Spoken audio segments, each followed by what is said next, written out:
host, Karla Nivens. Hi, everyone. My name is Karla Nivens. I am your host for the Every Heart, Every Woman show. Our show is a partner with Love Ministries, which is a 501c3 nonprofit organization. Go to loveministriesbuilds.org.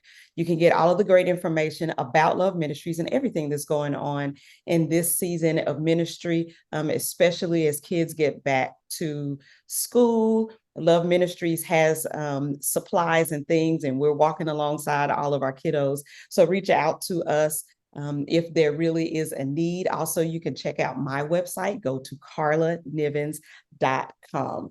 Well, I am so excited to welcome for the first time to Every Heart, Every Woman, Sophia Strother. Welcome, welcome, welcome. We're so glad that you are here with us. But let me tell everyone just a little bit about you, and then I'd love for you to just welcome everyone, and then we'll get into our conversation.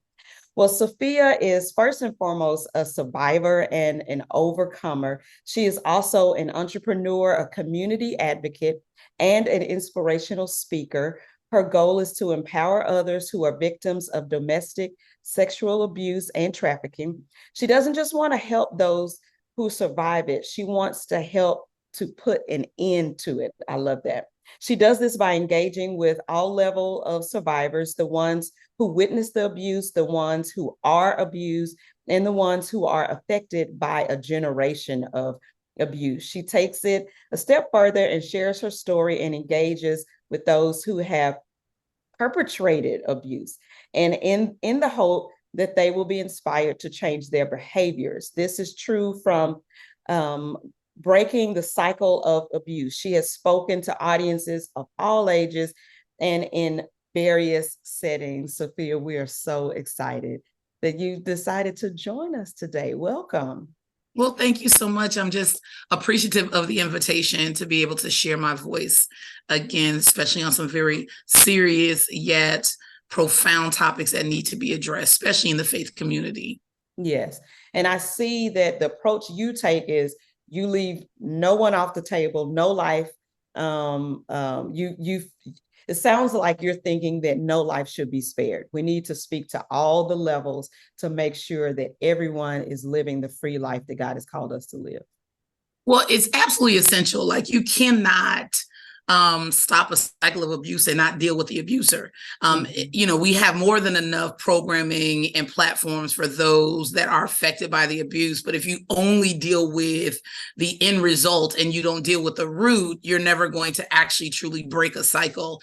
So one of the things, especially in trafficking, that we deal with is there is no supply without demand. And so the demand are the perpetrators. So holding them accountable, again, engaging them is not getting them off the hook for what they did. It is, why are we doing what we're doing? Like, what is leading you to feel like it's okay to control a human being, buy and sell a human being, rape a human being, or abuse a human being? Is it because you don't feel something about yourself? Is it your own past? Is this means for control and domination overwhelming to where you feel like you have to take another life in order to do that? So like, getting to the root of those issues is absolutely essential. And it has to be a part of the holistic approach to trying to decipher and then eventually break down the cycle of abuse. Mm-hmm. Yeah, I love that. I love that holistic approach. Now, tell us, what is it about your particular story, your particular background, that leads you to be so passionate about restoration and empowerment? Well, given that, I've been unfortunately victim to child sexual assault by the hands of my father from the age of 9. And then upon his untimely death at my age of 13, and then my mother, with her inability to cope with that mass amount of grief, who was already on crack cocaine, because this is the late 80s, early 90s. And I'm from Springfield, Massachusetts, Upper East Coast, where that's where it really hit uncontrollably in the beginning. Just like, how can we look at the fact that my mom looked at her 13-year-old daughter at that point and said, you know what, I'm going to groom her so that I can sell her and have it to where she can make the money for my drugs and to pay the bills, and then just turn me loose. at the age of 15 after I was raped by her drug dealer and had my first son. Like how do we allow these particular things to go unchecked? Familial trafficking is one of the most underrated, under-talked about types of abuse. And it's actually almost half of the percentage of those that actually are abused. However, there's no category for it in CPS. There's no category of it being talked about. Even within the foster care system, they don't look at foster care abuse as familial abuse or domestic violence, which in and of itself, it's domestically happening. It's through a relative and or familiar setting, and we still don't put numbers on it. We still don't have a tracking mechanism for it. But again, all of the decisions that I made as a result of that from a hurt place ended up leading to me being into decades of very toxic relationships, domestic violence, even in intimate partner relationships, to where I'm 36, looking at a bottle of pills and I know who God is. That doesn't mean that I'm healed just because I know God.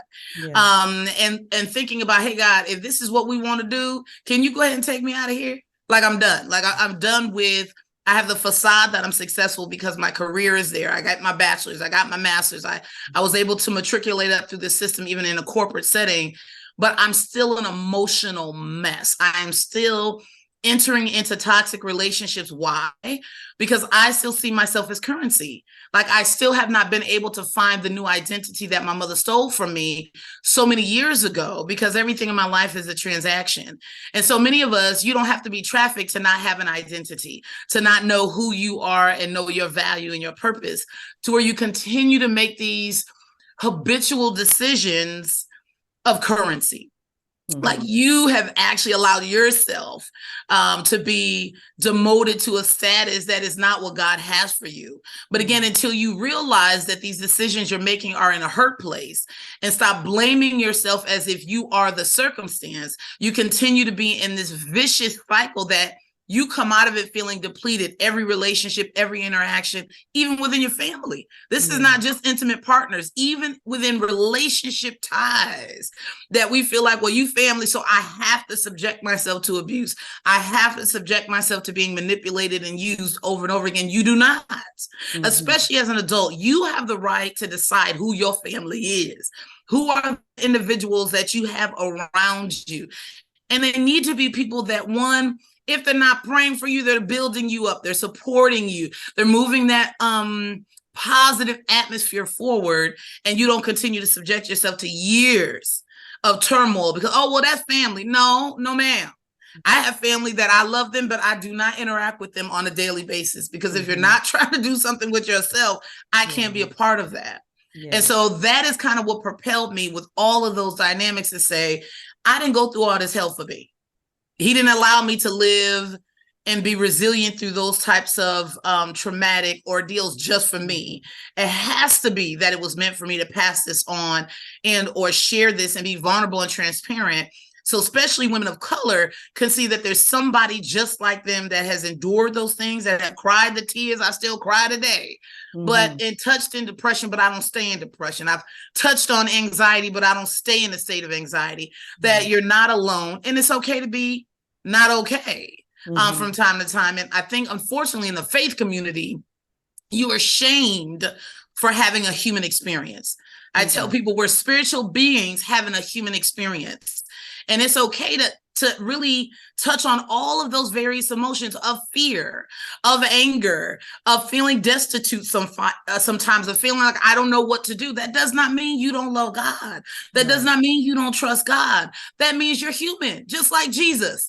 I'm in the garden. I'm sweating blood sweat. If it be your will. The act of Jesus saying nevertheless was actually him on the cross. Like it wasn't just the act of the cross, the crucifixion. That act actually started in the garden when he said, nevertheless, I'm going to forge forward and put myself through humiliation, through ridicule, through excruciating torture. That's not just pain. They tortured that man. It was the nevertheless. And if we say that even in our lives, you don't have to be hooked on no cross and be a martyr for the cause. You just have to say, in the midst of what you're going through, nevertheless, I'm going to forge ahead. Nevertheless, I'm going to wake up tomorrow. Nevertheless, I know that this too shall pass. Yeah. That's when we start becoming overcomers. Even though we don't see it, we're saying nevertheless until it comes to pass. Yeah. One of the things that I say to myself every single day, but not just every single day, I say it really as often as I can, because I'm using it to renew my mind. So, I say it over and over and over and over and over again. One of those things I say is, my life is on this crooked path. It's on this path and it's not straight. It's going all these jagged ways. But I remember and remind myself that the Lord is with me and the Lord is leading me through. That is my nevertheless. Like, the Lord is leading me. I know this thing looks crooked. I wish it were a straight path. I wish it, had some trees over it and I was, like I'm walking on and skipping down on the easy street, down the yellow brick pathway. But nevertheless, right. I know that the Lord is with me, and I know he's with me on these curves and on this jagged stuff. And he's leading me through, and he's got something for me that as I'm experiencing this, I'm getting ready to be an overcomer, and I'm getting ready to share this thing with someone else so that that they can too. So I love that. I love that. And I was honestly reading Mark this morning, the book of Mark this morning. So I read that about Jesus in that garden, telling his disciples, okay, y'all stand over there, y'all watch and y'all pray. They couldn't do that. They kept falling asleep on him, but he's in there and you can just feel just that angst and just that, that humanness coming out, just, if there's another way, like, yes. Yes. And, even with you bringing up, he had his three best, his ace boom combs he brought up there and said, listen, I just need you to just keep watch for 2-3 minutes. Because I'm about to go before the Father and be like, look, if you got another way to save my brothers and sisters, let's do it. True. And they couldn't even stay awake. What that tells me is I need to stop complaining about the fact that I ain't got no friends. I don't have nobody here to support me. I ain't got nobody that got my back, because even Jesus couldn't even get those 3, but he yet said, nevertheless. And lets us know in some seasons, we're not always going to have somebody there to coddle us, pat us on the back, tell us we're great and wonderful, to get that hug. And trust me, this last few years of my life, which I consider my Job experience, I haven't always had somebody there. And even in those moments, I had to realize if Jesus couldn't even have somebody there to stay awake, just to stay awake, not to go into war with me, not to carry the cross with me, not to go in the depths and pray for me, but just stay awake. Who am I to sit up here and get depressed and be all in a tizzy when I can't get 2 or 3 folks to check on me? And I was in that space where I was wondering why, my mother and my father just died. I've had 5 surgeries in the last 6 months. Why aren't people calling on, checking on me? Why aren't you coming to give me a meal? Why can't you come help? Then I had to stop myself. Yeah. This is the season that I have to literally say, nevertheless. Yeah. So again, we have to realize if you don't have the support system, go get one. Yeah. It's not automatic that everybody's going to come into your sphere, but God can allow you to run into people out there that can then be a part of the support village that you need, because we do need that. You alone can't do it. You alone just with prayer and supplication, faith without works. It's always prayer and something. So whenever I used to have people say, girl, just pray on it, that's not enough. I've been through decades of trauma. Prayer and an altar call alone is not going to heal traumatic occurrences that have actually metastasized itself into my physical and now my health. We wonder why, especially we as a people have high rates of diabetes, high blood pressure, cholesterol, heart attack, stroke, overweight, this and that. We on umpteen pills, but God is good. Okay, but when are we going to get to a point to realize that all the stressing, all of these things that we're doing, because we're not seeking out other remedies of self-care, of coping. Going to church alone is not self-care and coping. Sometimes when I go to church, that's more work than my natural job. So you have to find a space where you are the assignment. We want to feel like we're doing something great and almighty because everybody else is the assignment but us. Mm-hmm. But it says we have to take care of this temple. Mm-hmm. Our temple is an assignment. Mm-hmm. And that means if you don't go to church one week because you went on vacation, you ain't going to hell. Mm-hmm. Don't let a pastor or anybody else in your church tell you you can't take time for you. Because if you can't be away from church one Sunday and still not have a relationship with God, that's something a little bit more deeper we need to have conversation about. Yes. Yeah. So let me ask you about your books. I said so far, because I know you got more in you. I can just tell, even though this is the first time we're meeting, but I can tell your spirit. So far, you have Sophia, I'm Back, and Taking My Life Back, a 9-week study workbook. So tell us about those two books and tell us about the inspiration that people find in those to help them with their hurts, their pains, and their struggles. So my first book, Sophia, I'm Back, I wrote in my mid-20s. I was actually going through a divorce from my ex-husband who was 20 years older than me and looked just like my father. And that's a whole nother story about the fact that we are drawn to what we're used to, whether it's positive or negative. Mm-hmm. And again, me having the issues that I had with my father, starting a sexual relationship with me at the age of 9. Mm-hmm. And almost everybody I dealt with was much older than me, whether it was 5, 10, 15 years, 20 years older than me. That's what I was drawn to because that's all that I knew. Mm-hmm. And even with my ex-husband being someone that mirrored and favored my father, was a paternal figure and someone that entered my life at 17, he was 37 years old. Mm-hmm. That was something that I literally carried on. So many unresolved issues from my childhood, I carried that into that relationship. And so I talk about how that abuse started with my father, how the drug epidemic back then, which now everybody is just a mental health issue. But when it was in the Black community in the 80s and 90s, we thugs and we criminals lock them up, but we don't want no healing. We don't want no rehab, but we're going to leave that alone. But that was the lifestyle that I came from. And I kind of talk about what that did. But I also intermix my faith component in that and allow people to realize they are more than their circumstance. And that took me a long time to realize because I had so much shame around what I had to do to survive. I had so much shame about what my mother made me do. I had so much shame that it really carried into the fact that I felt like I was only good enough for what I was given. Like I didn't have somebody say, well, what are your standards when it comes to men? I don't have none. Like what standard would I set if I don't know my value? Like what boundaries would I have in place if I don't know my value? Mm-hmm. And so again, it talks about how those things were set.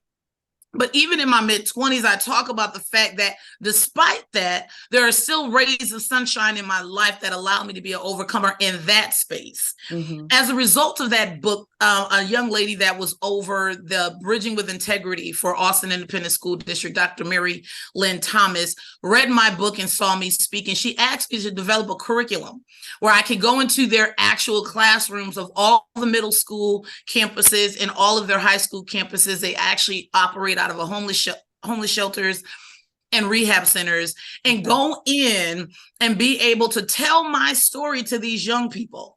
And who would imagine I would get paid to tell my testimony? But as a result of that, I created a 9-week workbook that it has nothing to do with abuse. It just anybody that has dealt with life long enough has gone through some things. Right. And so you're able to go through 9 weeks of being able to, how do I use anger in my benefit? People you say, well, anger is not a way to be able to fuel you. It is. I was so mad at what my mom did that I promised myself I wouldn't be like her. Mm-hmm. I promised myself I was going to finish school. I was going to, when I have my children, I'm not going to have it to where I utilize them for my mess, things of that nature. And I also was in a place back then not realizing or seeing my mom as a person. I saw my mom as mom. And it wasn't until about 2 years ago when she was in the hospital and I went to see her in the hospital and I walked in, she was just a fraction of her former self. She had lost so much weight. She had looked like, oh gosh, she almost looked homeless. I mean, she just looked so sad. And when I walked in the door, I brought balloons, and I brought her some flowers, and I gave her a hug, and she just cried like a little baby. And she said, I would have never thought you would have come to see about me. And then it was in that moment that I saw her as a soul. I saw my mom as a person that lost the love of her life and never, ever healed from it. And utilized drugs and alcohol and prescription pills to numb the pain. Wow. And that she never had the capacity to love me in the way that I needed to be loved. And I forgave her in that space. There was times I said I forgave her, because we say it, I forgive you, but you really haven't. There's still some resentment in that heart. But that was the point for me, that for my mom, her redemption journey started with me. And I think that was something that she always wanted from me, was to know that I truly forgave her.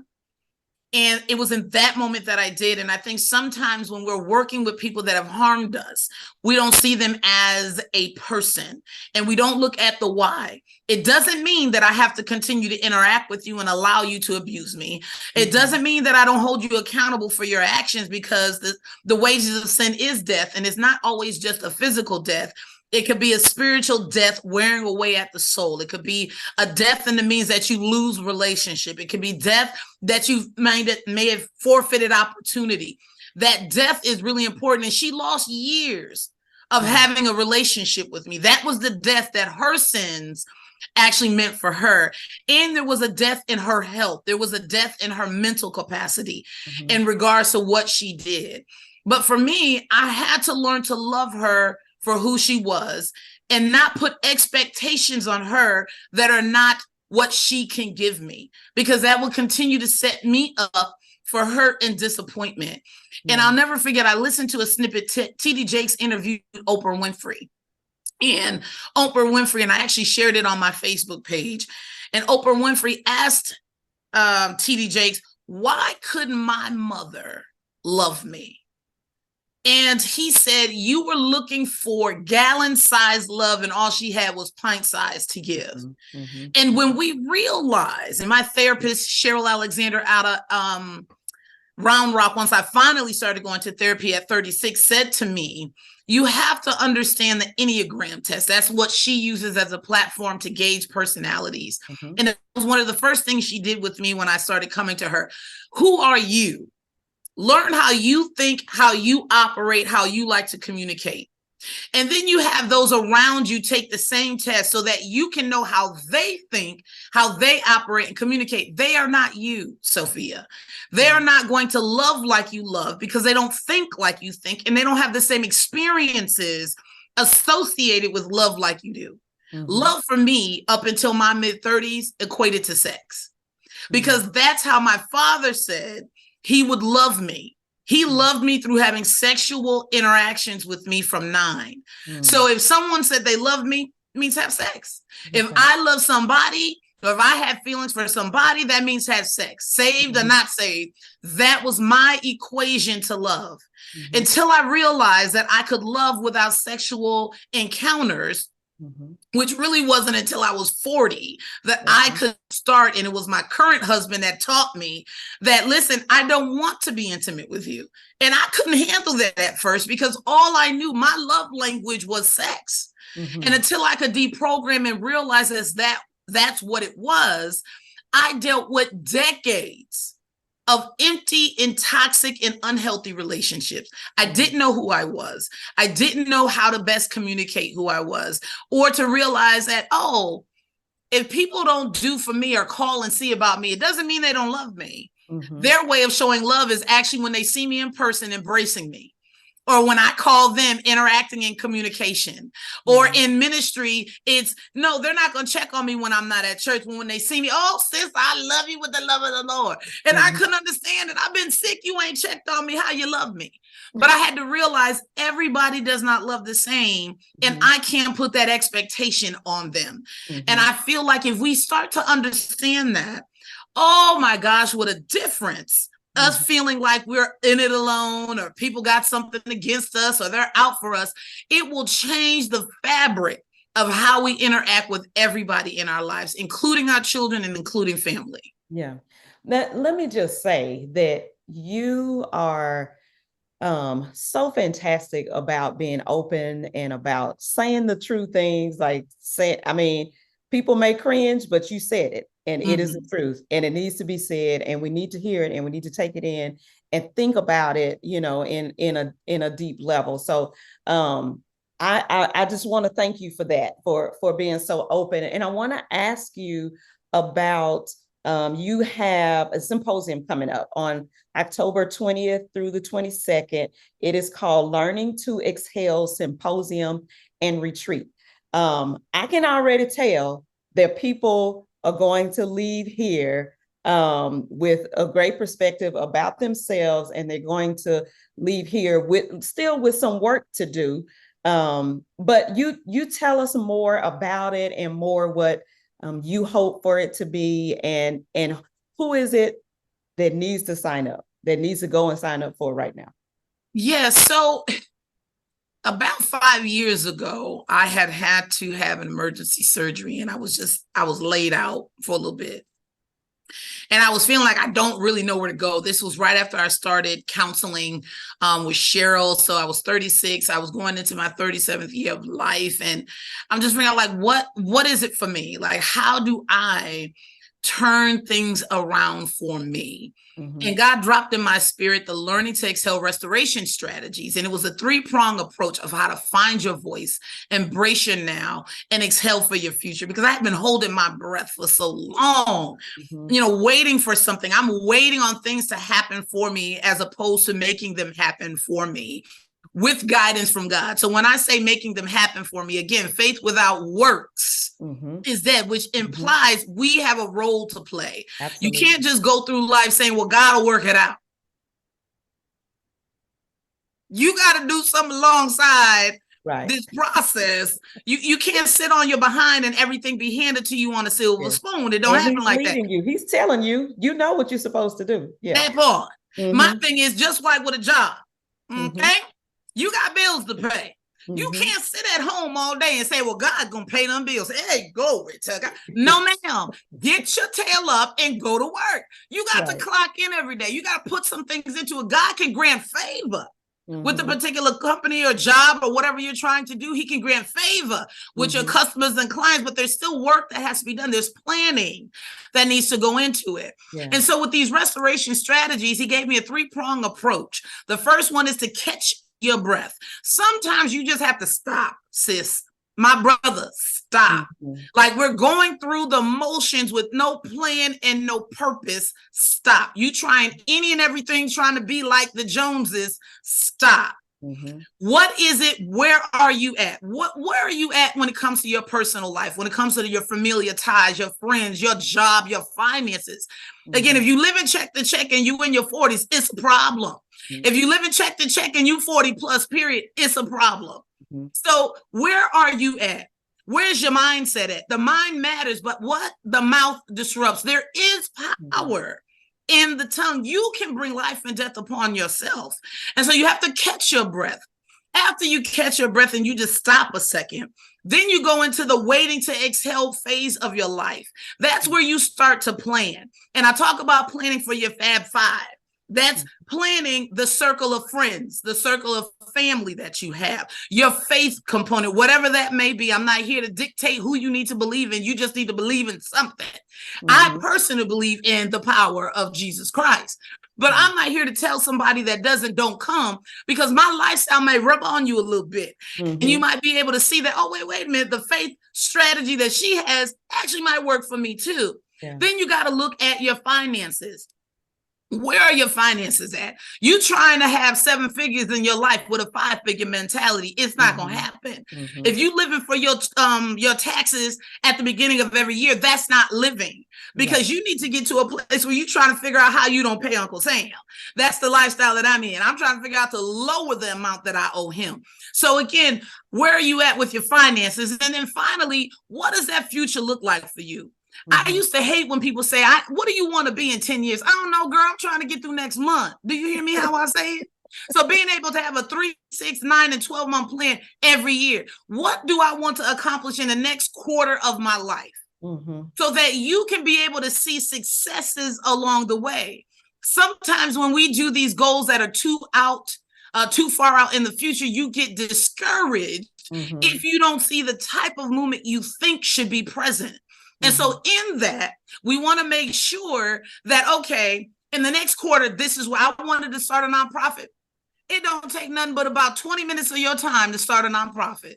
So you can't say, well, I'm going to get to it down the road when I get the money. It's $300 to start a nonprofit. That's not a school, foundation, or a church. Those are $600 through the U.S. Treasury. So if you can save up $275 to pay the U.S. Treasury, and then you find out how much it is through your Secretary of State for your local state, which normally is anywhere from $25 to $100, that means that's your next goal in 3 months. Save up the money to start that nonprofit. Then in the next 3 months after that, getting to your 6th month, you build out your boards. You build out what that mission and vision statement is. You build out your purpose. There are things that you can do incrementally that allow you to feel accomplished without overwhelming yourself with a goal.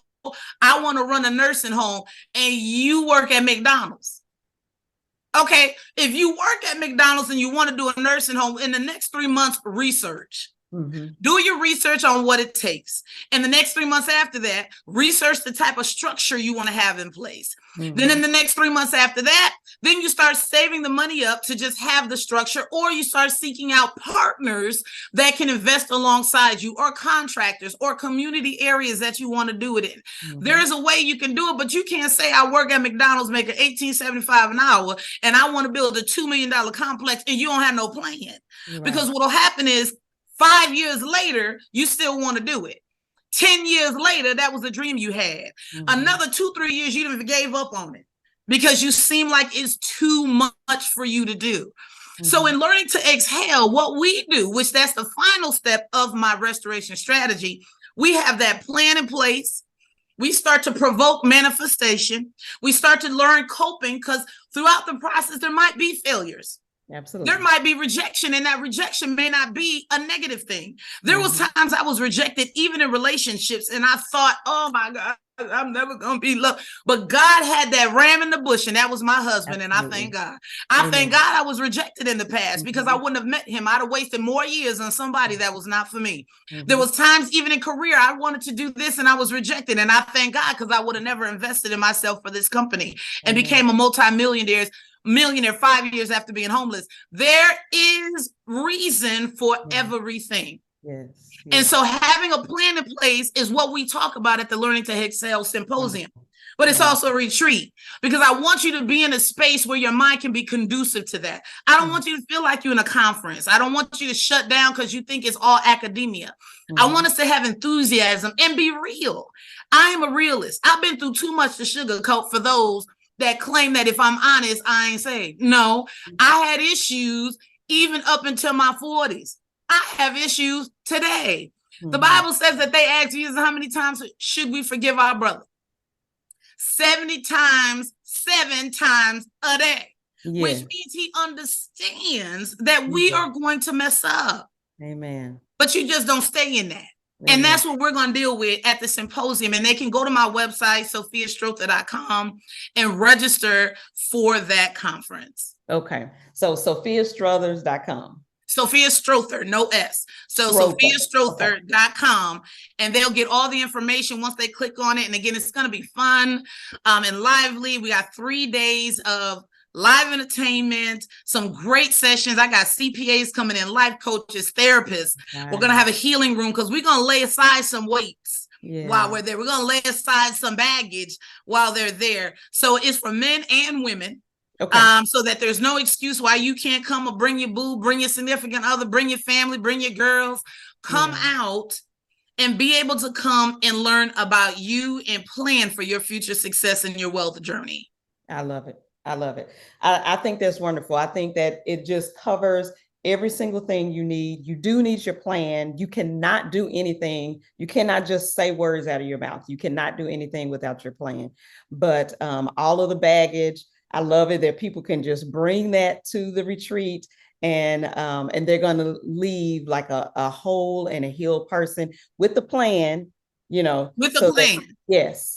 So that they can leave and achieve what they want to. I love that. Sophia, this has been Absolutely wonderful. I hope that you'll come back again at some point, and that we'll be able to have more conversation. This has truly been a blessing, and I pray blessing over your life, over this event, over your future books, and over everything that you're doing for the community. You are truly a blessing and a bright light. So I thank the Lord for you, and everyone. Go and sign up for the retreat. That is an experience that you don't want to miss, and it is an experience that you need. You're listening. You need it. You're feeling that within you. Go ahead and sign up to go. Well, everyone, my name is Karla Nivens. I am your host for Every Heart, Every Woman. It has been a blessing to have you here with us. I pray that you have a blessed week, and that you leave this conversation feeling inspired and feeling like there is hope, because of the hope that Jesus Christ has given to the world. We are a partner of Love Ministry. So go to loveministriesbuilds.org. Get all of the great information about Love Ministries. Also go to my website, karlanivens.com. We will see you back here next time. Every heart, every woman.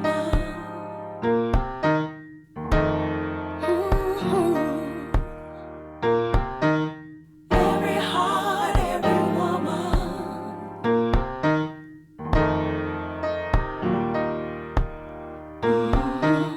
Every heart, every woman.